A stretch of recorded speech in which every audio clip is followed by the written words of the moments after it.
Hello and welcome to the Laughing Goblins. We are your hosts, Bon Bon and Holly. On this show, we roast literature, history, and mythology. And in this episode, we'll do all three since we are covering Dante's Inferno. We also occasionally delve into our special interests because we have ADHD and cannot be stopped. If you want to support our show, then you can find us on Patreon at patreon.com/laughinggoblins. Our social medias are at Holly Dermovoy and Blank Esquire. You can find us on TikTok and Spotify now. Please also like, comment, share, and subscribe. The more subscribers we have, the more potential that more people will see our videos. Yay! In this episode, there are weird depictions of and discussions of self-harm and self-unaliving. So if you cannot handle that, please take care of yourself, skip this episode, and we'll see you in the next one. Last time on Dante's Inferno, we covered, unfortunately, more self-unaliving and the punishments that Dante described for people that had carried out such an act, and the punishment sort of fit how they had done so. Unfortunately, we are still in this section, but we will move on. Yes, we will. Because Dante is a weirdo, although he did borrow the concept of the weirdness from Virgil, so Virgil's also a weirdo. Yeah. But I'm sure they were used for different reasons than how Dante uses it. The punishment he borrowed from Virgil, but the way it's described in the footnotes of at least our edition of Dante's Inferno, it sort of sounds like Virgil was describing sort of the Greek mythological, embodiment of nature, like sort of how Io became a cow, like this person was murdered and their spirit entered a bush. Right. Not the way that Dante is interpreting it, which is the literal body of a person is now a tree, or the soul's trapped inside the tree and they feel everything the tree feels, which again, we don't agree should happen. No, we do not. We disagree. But we have to continue on this depressing road, so shall we? Yes. On to Canto 14. The love we shared for both our native city. Move me to gather up the scattered leaves and leave them back to the voice that now had faded. We reach the confines of the woods that separate the second from the third round. There I saw God's justice in its dreadful operation. Now to picture clearly these unheard things, we arrive to face an open stretch of flatland, whose soil refused the roots of any plant. The grieving forest made a wreath around it, as the sad river of blood enclosed the woods. We stop right there, right at the borderline. So this is interesting because in the forest are those that Dante has both punished and pitied for self-unaliving, and in the desert is those that have enacted another form of violence, which is violence against nature. And God.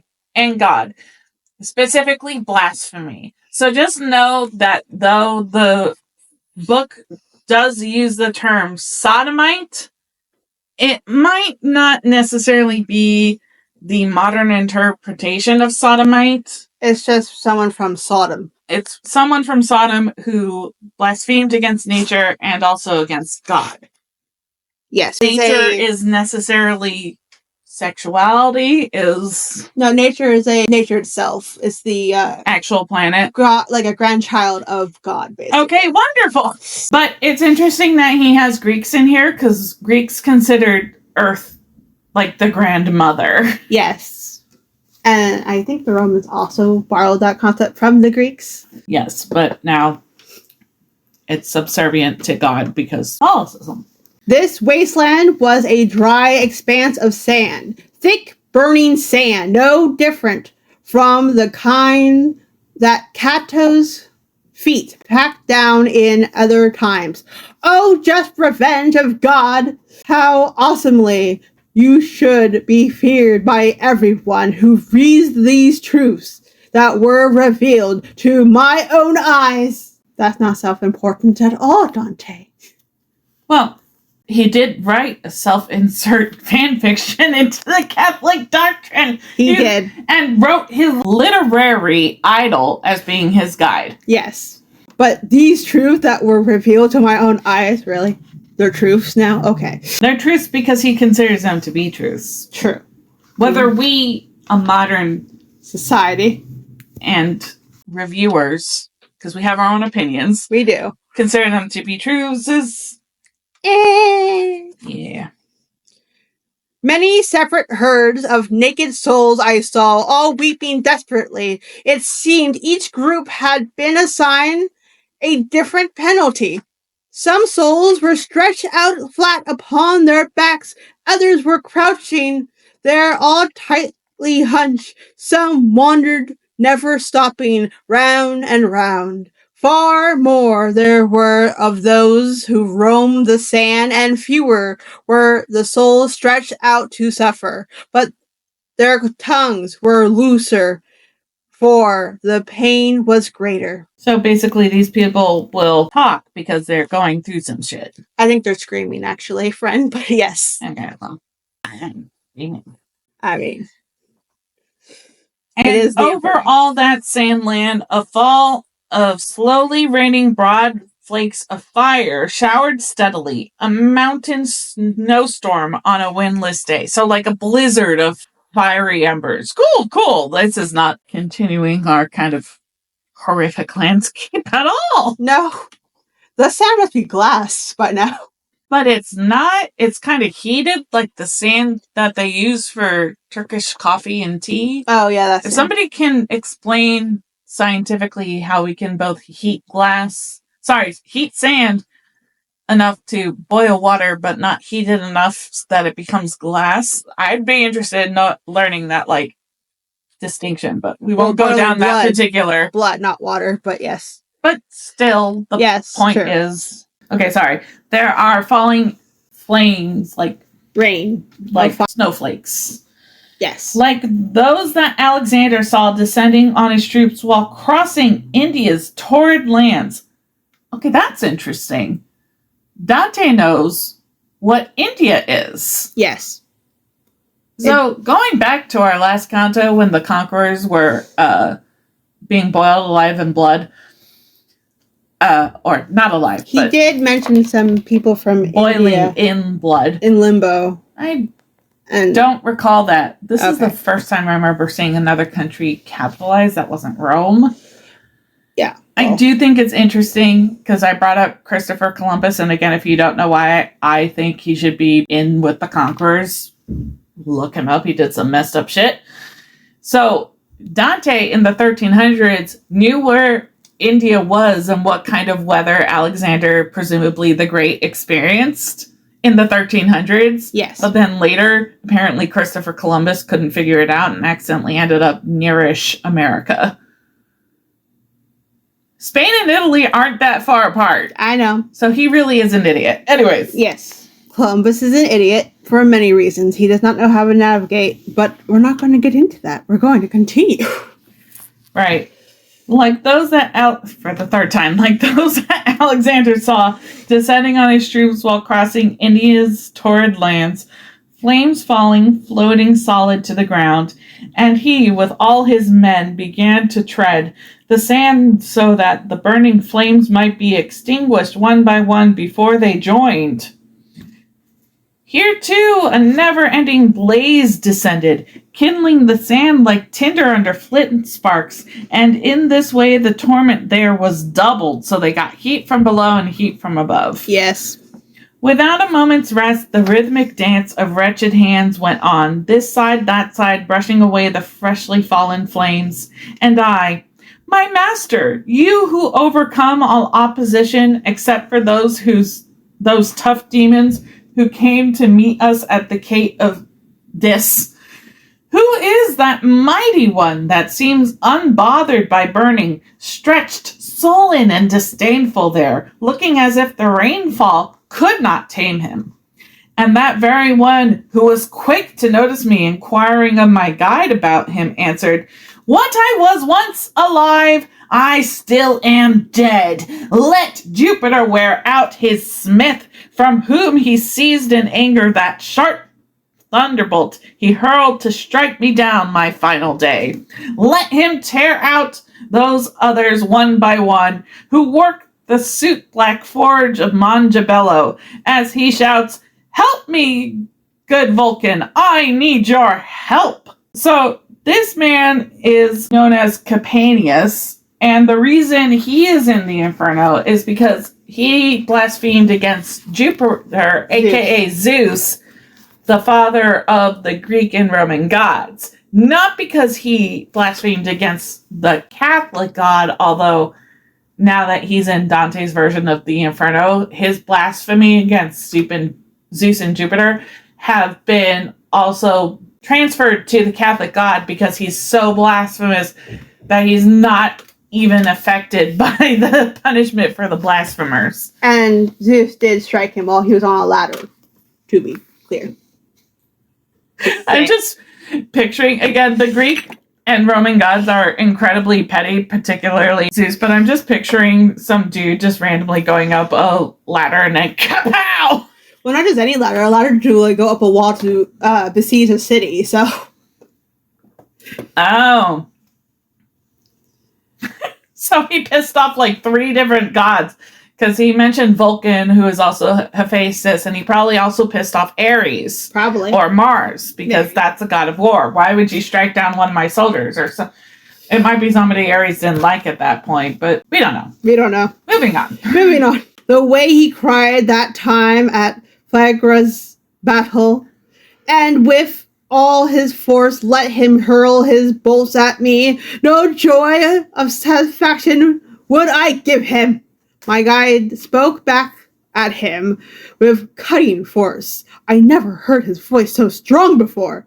"Oh, Captainess, since your blustering pride will not be stilled, you are made to suffer more. No torment other than your rage itself could punish your gnawing pride more perfectly."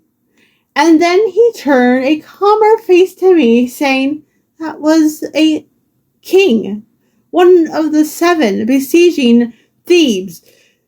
He scorned and would seem still to go on scorning God and treat him lightly.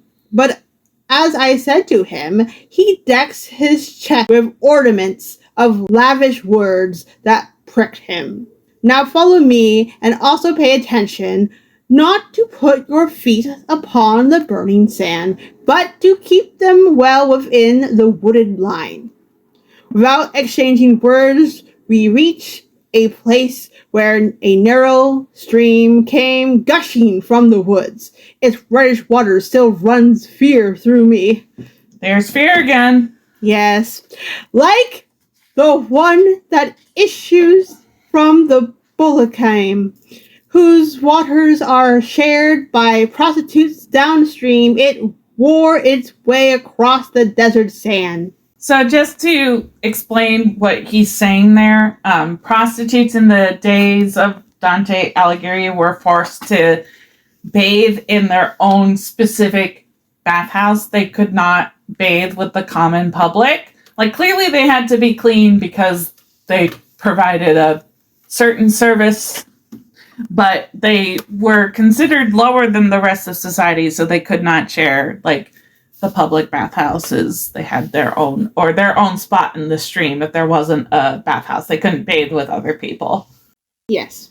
This river's bed and banks were made of stone, so were the tops on both its sides, and then I understood this was our way across.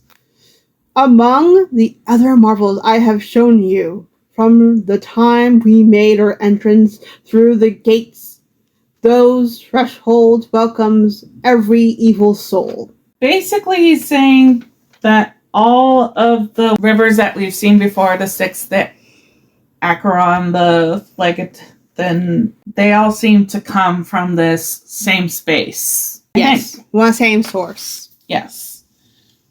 Our eyes have not discovered anything as remarkable as this stream you see here extinguishing the flames above its path. These were my master's words, and I at once implored him to provide me with the food for which he had given me the appetite. In other words, give me the hot goss, babe. Give me the tea. I must know all the details. But for once, it's not about people. It's about this fucking weird river source of water. We're going to talk and about blood. river now. In the middle of the sea, there lies a wasteland, he immediately began, that is known as Crete, under whose king the world knew innocence. There is a mountain there that was called Ida, then happy in its verdure, and its streams now deserted like an old discarded thing. Rhea chose it once as a safe cradle for her son, and to conceal his presence better, she had her servants scream loud when he cried. So Rhea was Zeus's mother. Yes. And she had to conceal Zeus because his father had, at that point, eaten all of their children, because there was a prophecy that one of his children would overthrow him and he didn't want that, and yada, yada, yada. For those of you that don't know, eventually when we get to Greek mythology, because I'm sure we will, Zeus is actually the youngest of the main Olympians. Yes. And he did save his siblings from his father's stomach. Right. But, and Hades went in first. That's why he looked the most decayed. Well, that's one source. Other sources says he doesn't look decayed. Everything is up for interpretation when it comes to mythology. True. In the mountain's core, an ancient man stands tall. He has his shoulders turned towards Damietta and faces Rome as though it were his mirror. His head is fashioned of the finest gold. Pure silver are his arms and hands and chest. From there to where his legs spread, he is brass. The rest of him is all chosen iron, except his right foot, which is terracotta. He puts more weight on this foot than the other.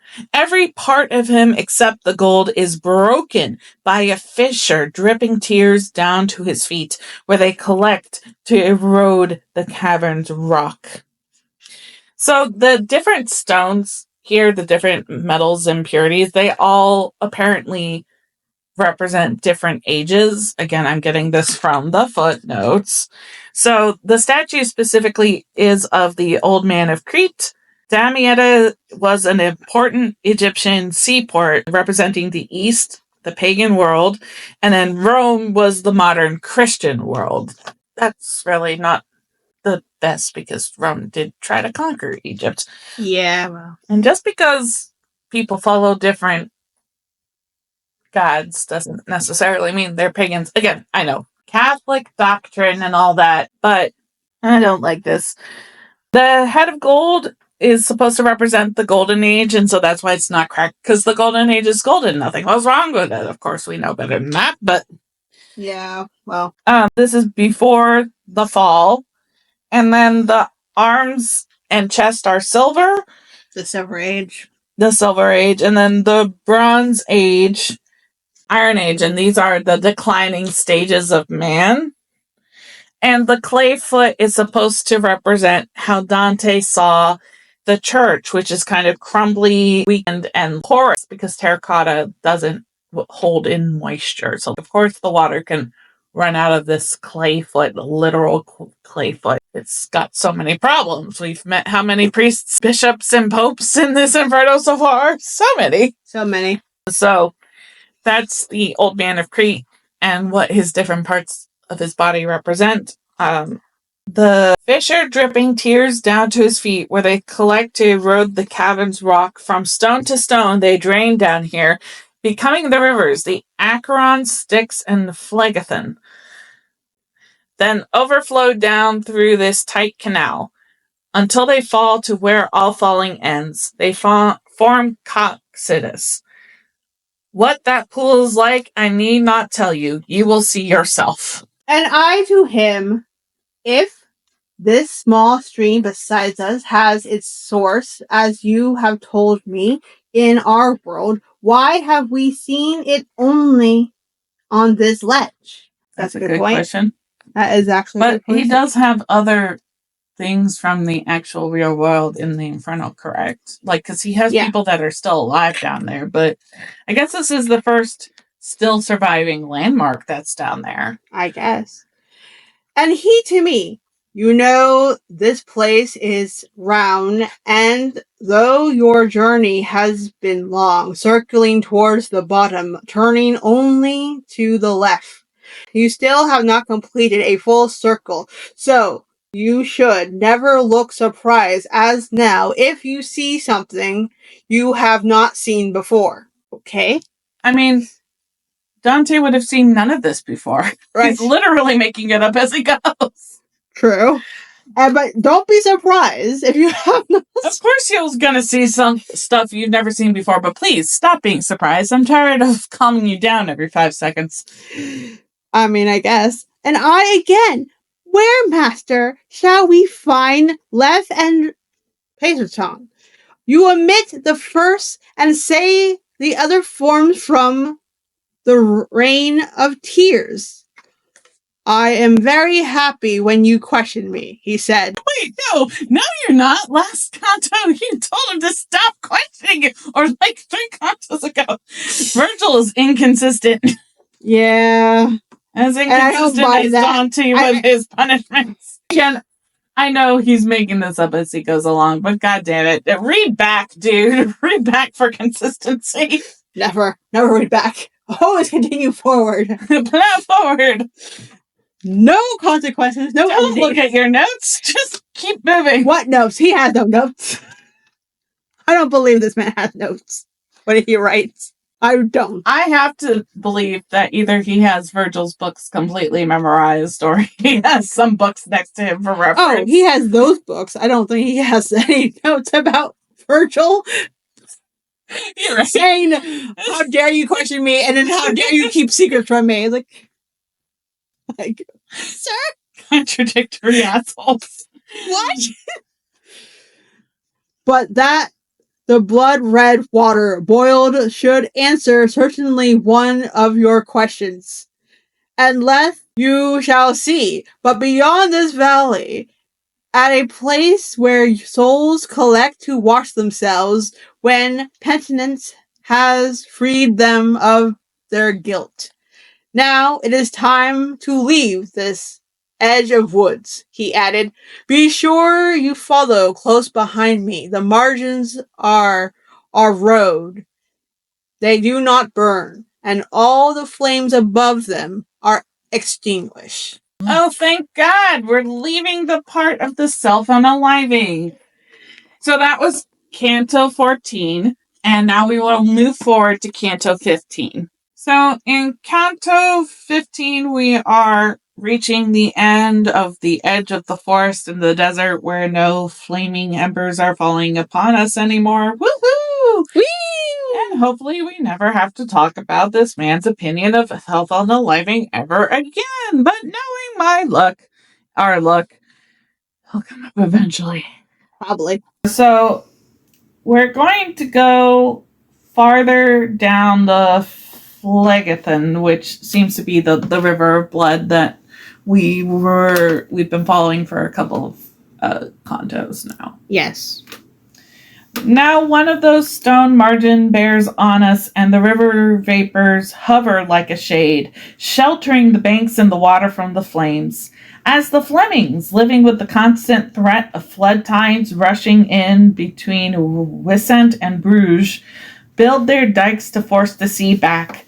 As the Paduans build theirs on the shores of Brenta to protect their town and homes before warm weather turned Carianta's snow to rushing water, so were these walls we walked upon constructed, though the engineer, whoever he may have been, did not make them as high or thick as those. So I think he's talking about, like, sea walls here, possibly. Possibly.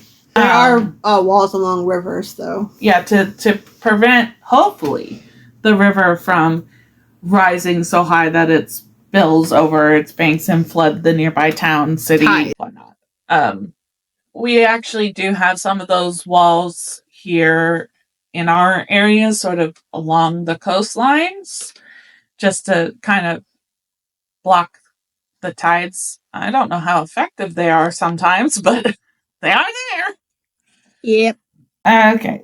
Attempts are made. And he's saying right now that the walls he's witnessing aren't as strong and thick as the man-made walls he's used to seeing. So that's interesting. Apparently there are no floods in the Inferno, or maybe there are because there are walls, but not as severe, I guess. Good for the Inferno. On we go. We had left the wood behind, so far behind by now that if I had stopped to turn around, I am sure it could no longer have been seen, when we saw a troop of souls come hurrying towards us beside the bank, and each of them looked us up and down as some men look at other men at night when the moon is new. They strained their eyebrows, squinting hard at us, as an old tailor might at his needle's eyes. So they're basically trying to figure out who the fuck are these two. Yeah, that makes sense. I would also be like, who are these people? Squint, squint. Should I know this person? Eyed in such a way by this strange crew, I was recognized by one of them, who grabbed my garment's hem and shouted, "How marvelous!"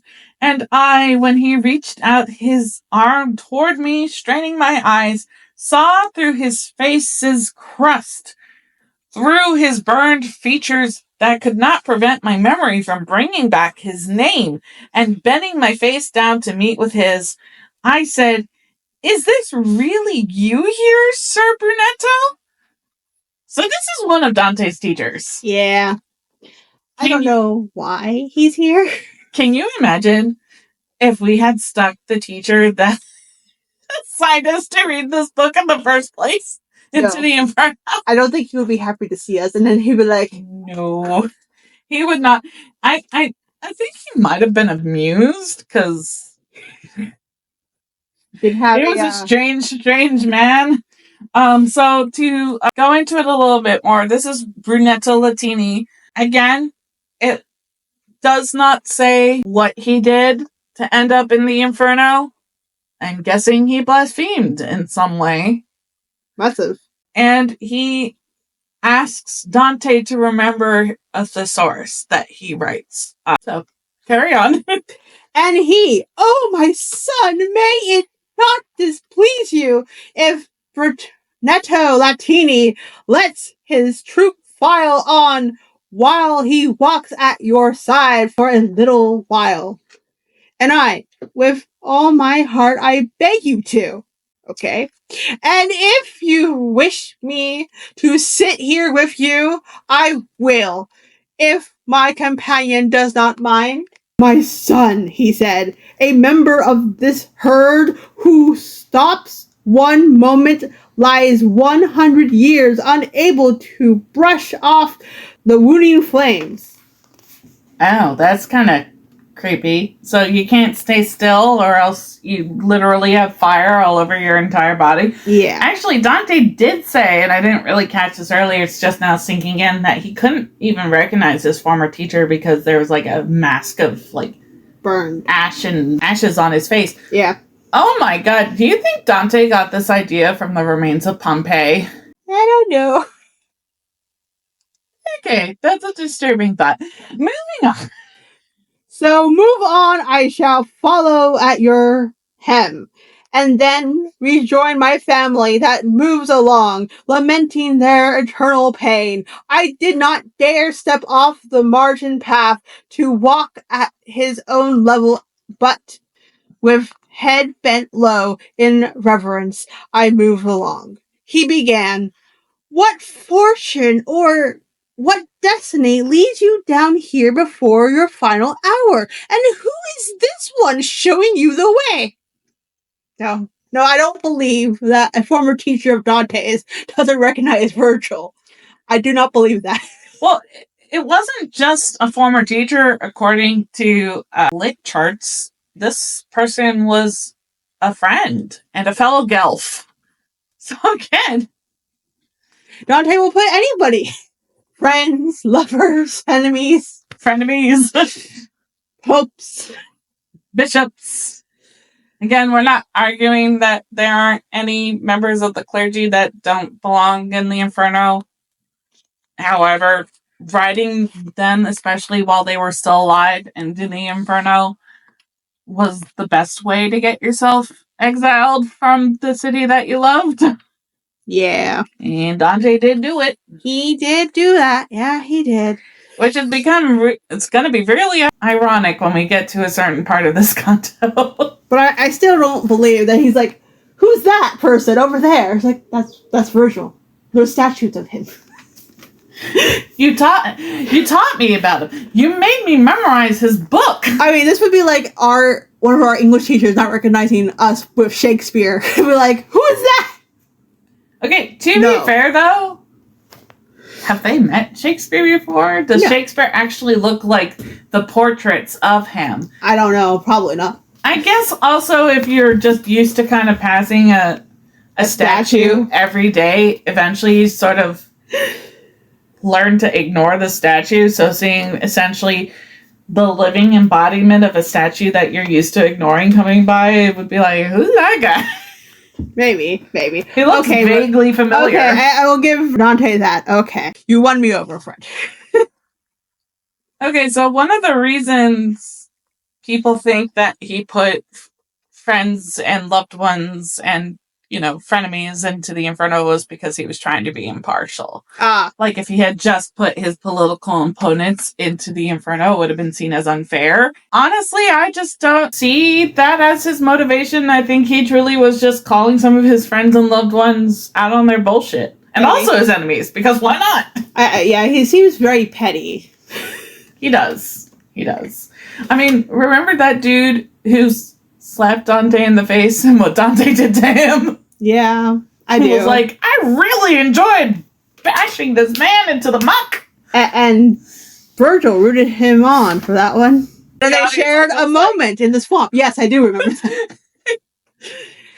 Up there above in the bright living life, before I reached the end of all my years, I lost myself in a valley, I replied. Just yesterday, at dawn, I turned from it. The spirit here appeared as I turned back, and by this road, he guides me home again. It's kind of interesting that there are safe paths through the Inferno. Yeah. Like, they're expecting tourists to come through the Inferno, kind of. I definitely think they were. I mean, again, headcanon, Virgil definitely has done this multiple times. He runs a travel agency. He does. See our ad here. But no, he's only done it once before. Sure. Do you think there was some trial and error in that first time around where he was like, hey, the spirit told me to get through the Inferno, I'm just going to cross that desert. There was a mistake. That's like I said, I think he did it more than once. Maybe. Before Dante arrived. Maybe Dante is like... Because I'm like, it's very suspicious that people in heaven are like, yeah, this dude shall be the one.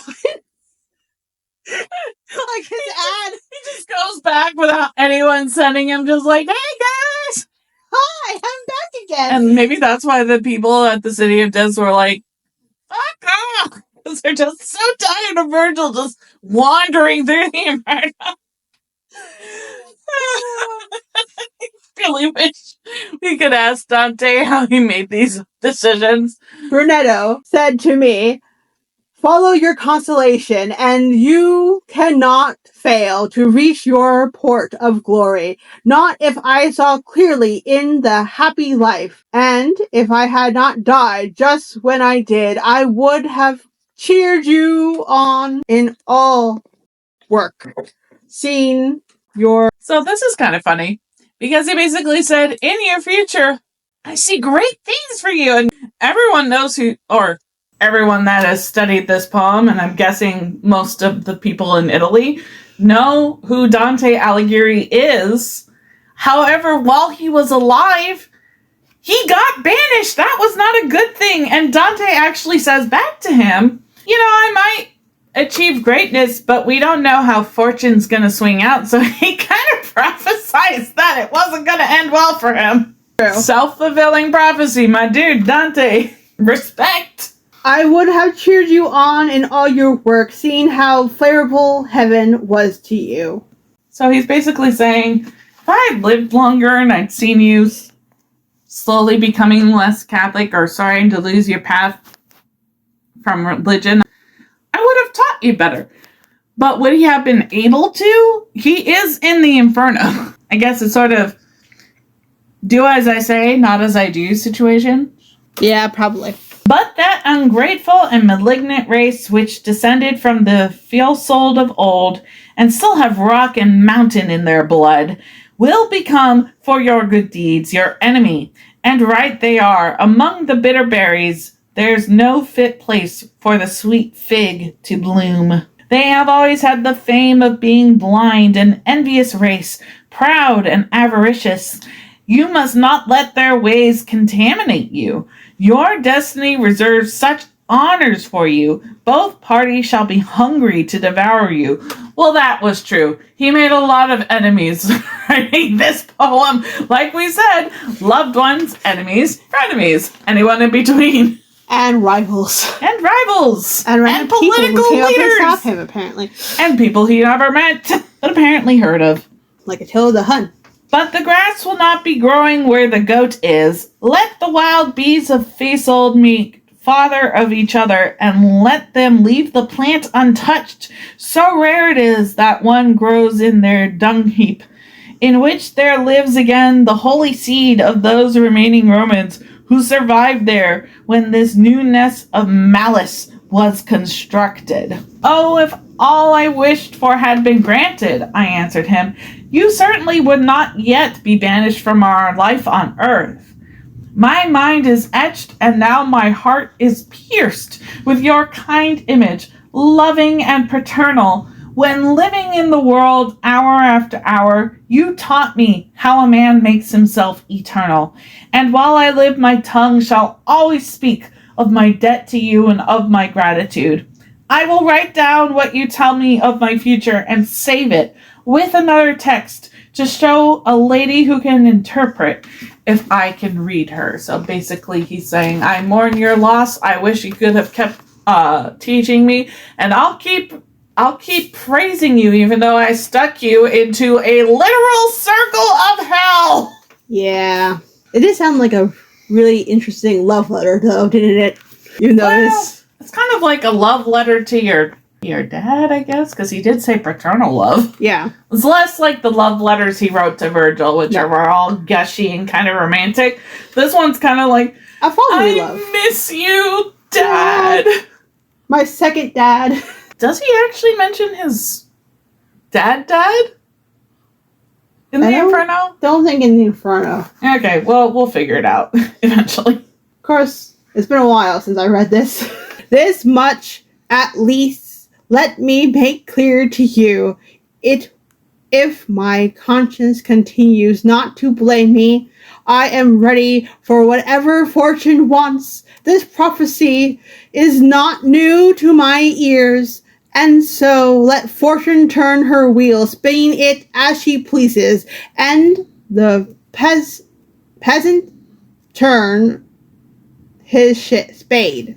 I think we have reached the tarot cards. Oh, so he's saying that he'll go to somebody who can predict his future and see if his teacher was right, sort of a thing. I think he's actually talking about fortune herself spinning the wheel. So so again, yeah. Yeah. What we were saying before. Yeah. I don't know who the peasant, though, is. My master, hearing this, looked to the right. Then, turning around and facing me, he said, he listens well, who notes well what he hears. What? Virgil? What does that mean? I don't know. He listens well, who notes well what he hears. So I guess... Okay, so basically, if you write down what you're hearing, you're participating in active listening, maybe? Because, you're making notes of what was said, so then later, if you're like, what the fuck did Virgil say. You can look back at this literal note and be like, he said this nonsense. I think so. Okay. But I did not answer him. No, I wouldn't either.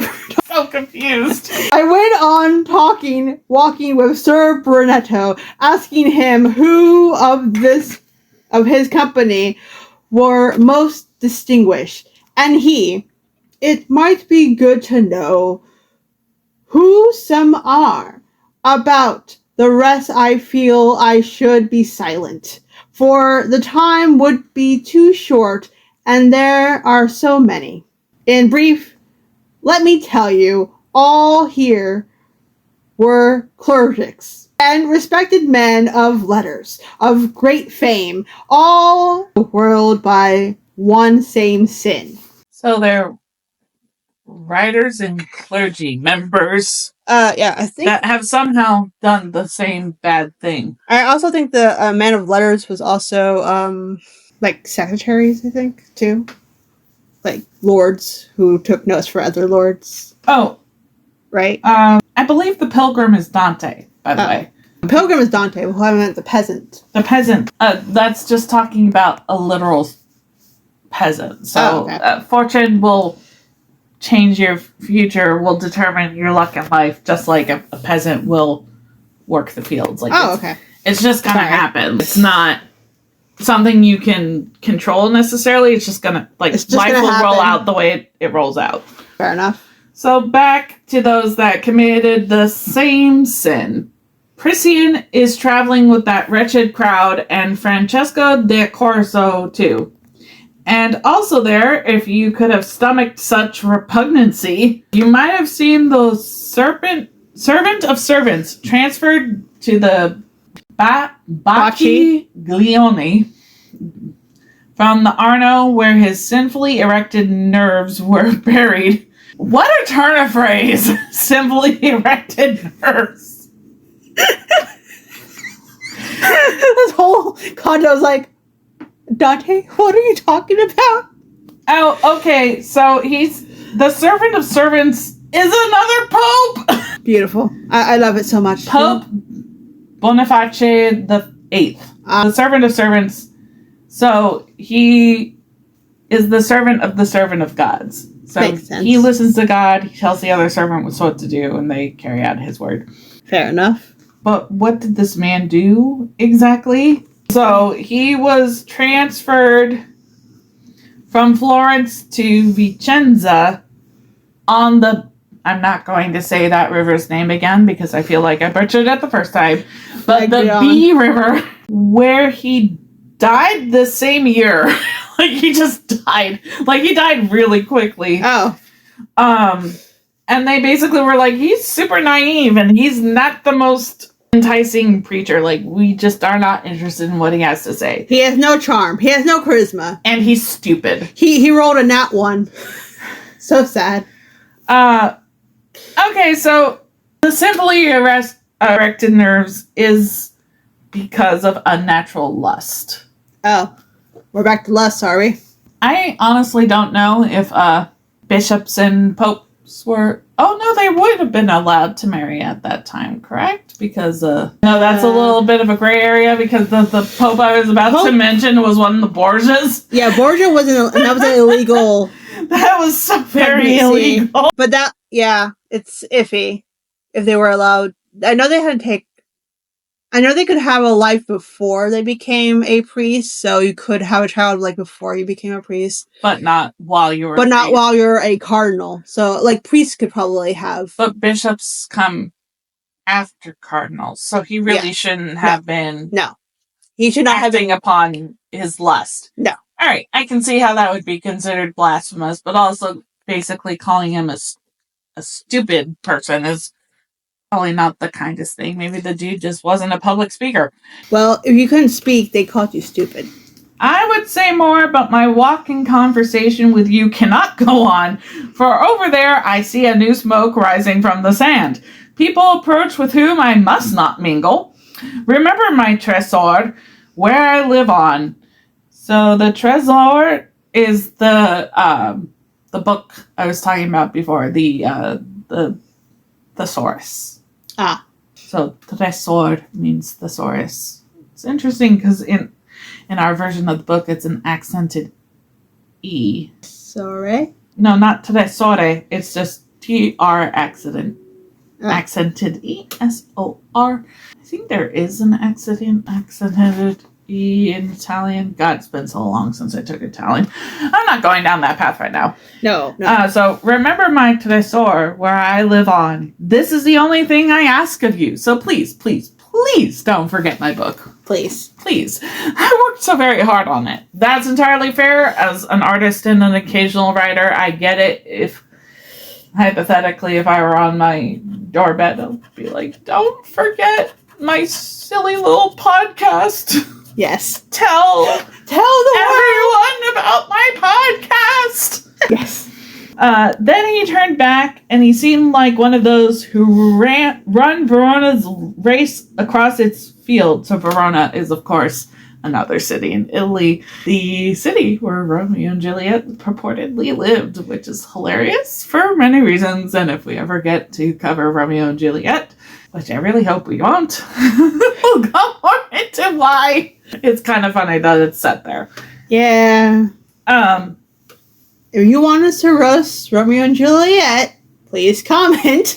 Subscribe. And we'll join make our that Patreon. one of our number of subscribers plays because, God, for a while there I had both the prologue and most of Act 1 memorized because we had read it so often. I'm just kind of tired of Romeo and Juliet. Fair. He seemed like one of those who run Verona's race across its field to win the green cloth prize, and he was like the winner of the group, not the last one in. So his last thought as he sees his teacher fleeing across this desert to avoid the group of people he needs to avoid is, that dude looks like a winner. A winner who is stuck in the Inferno. Sure. Dante. And apparently this race is held the first Sunday of Lent, at least during the 13th century. So that's it for Canto 15. For those of you who are following, our afraid count is now at 12. Our faint count is still at 2. I swear to God, I remember more fainting from Dante. Maybe it's in future cantos. Maybe it will remain at 2. And I just did not remember. To be fair, I also did not remember him fainting only twice. But, we'll see. We'll see. He certainly is still a scared little man. Yes. Yes, he is. So scared. He is petrified. And I have not read ahead, but I'm assuming he'll survive. Yes. So join us next time as we continue our journey through the Inferno. As always, I've been Holly. You can find me at Holly Dermaboy. I am Blank Esquire. Also known as Bonbon. Yes, also known as Bonbon. But I'm Blank Esquire on Instagram. Our Patreon is patreon.com/laughinggoblins. Our TikTok is The Laughing Goblins. For business inquiries, you can find us at thelaughinggoblins@gmail.com. And we have a Spotify, which is, I believe, The Laughing Goblins. Basically, if you look up The Laughing Goblins or Laughing Goblins, hopefully you will find us. Unless you're on YouTube. Then we are Holly and Bonbon. Listen, I didn't know that by putting in our names, I was creating our YouTube name. Well, we create our YouTube name. And that's our YouTube name. Hello. Thank you. Bye. Bye.